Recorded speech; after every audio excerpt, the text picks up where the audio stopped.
একবার একটি মেয়ে তার বাবাকে গিয়ে জিজ্ঞেস করলো, বাবা, 1 মাস পরে তো আমার বিয়ে, আমি যখন বাড়ি থেকে চলে যাব তুমি কি আমাকে মিস করবে? তখন বাবা বললেন, না তো, আমি কেন তোকে মিস করব? এটাই তো স্বাভাবিক, তাই না? সব মেয়েরাই তো বিয়ের পরে বাবার বাড়ি রেখে তার স্বামীর বাড়িতে চলে যায়। যেমন তোর মাকে আমি নিয়ে এসেছি, তোর মাও তো তার বাবা মাকে ছেড়ে আমাদের সঙ্গে এই বাড়িতে এসে আছে। আমি কেন তোকে মিস করব? কথাটা শুনে মেয়েটির খুব মন খারাপ হলো। যেই বাবা তাকে এত আদর যত্নে ভালোবাসায় মানুষ করেছেন, বড় করেছেন, সেই বাবা মেয়েটি চলে যাওয়ার পরও মন খারাপ করবে না, তাকে মিস করবে না। এই কথাটি শুনে মেয়েটি মন খারাপ করে তার ভাইয়ের রুমে গেল। তখন তার ভাইকে সে একই প্রশ্ন করলো, ভাই, আমার তো 1 মাস পরে বিয়ে, আমি চলে গেলে তুই আমাকে মিস করবি? তখন ভাই হেসে উঠে বলল, আমি তোকে মিস করব?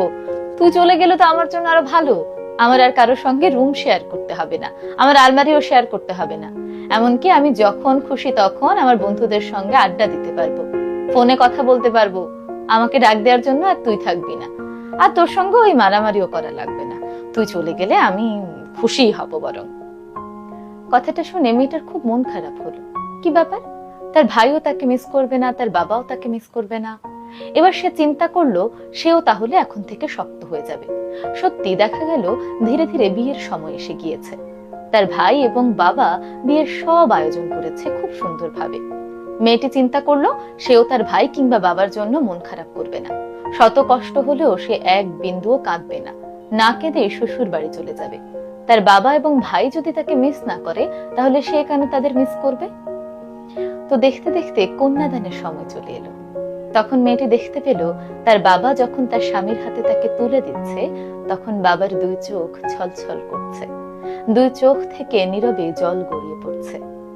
আসলে যেই বাবা মেয়েকে এত কষ্ট করে মানুষ করেছেন, কত ভালোবেসেছেন, সেই মেয়েকে বিদায় দিতে গিয়ে বাবারও ভীষণ কষ্ট হচ্ছিল। তখন মেয়েটি ধীরে ধীরে তার ভাইকে খুঁজতে লাগলো। মাকে জিজ্ঞেস করলো, মা, আমার ভাই কোথায়? মা বলল, তোর ভাই তো তার রুমে আছে। গিয়ে দেখে ভাইয়েরও একই অবস্থা, বোনের দিকে তাকাচ্ছে না। বাবা যেমন চোখ তুলে মেয়ের দিকে তাকাচ্ছিল না, ভাইও তেমনি চোখ তুলে বোনের দিকে তাকাচ্ছিল না। তার 2 চোখ ছলছল করছে, 2 চোখ বেয়ে অশ্রু গড়িয়ে পড়ছে, বোনের বিদায়ের অশ্রু। আসলে বাবা এবং ভাই দুজনে ইচ্ছে করেই সেই মেয়েটিকে বলেছিল তারা তাকে এক বিন্দুও মিস করবে না, যেন সেই মেয়েটি সহজেই এই বাড়ি থেকে ওই বাড়িতে গিয়ে অ্যাডজাস্ট করে নিতে পারে। বাবা এবং ভাইকে দুর্বল দেখলে মেয়েরা আরো বেশি দুর্বল হয়ে যায়।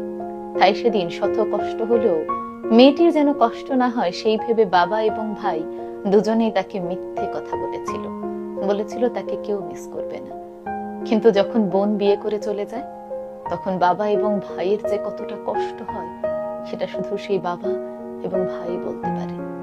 এই জন্যই দেখবেন বেশিরভাগ বিয়ের সময় ভাইরা কোথায় যেন গিয়ে লুকিয়ে থাকে, বোনের বিদায়ের সময় চোখ তুলে আর বোনের দিকে তাকায় না।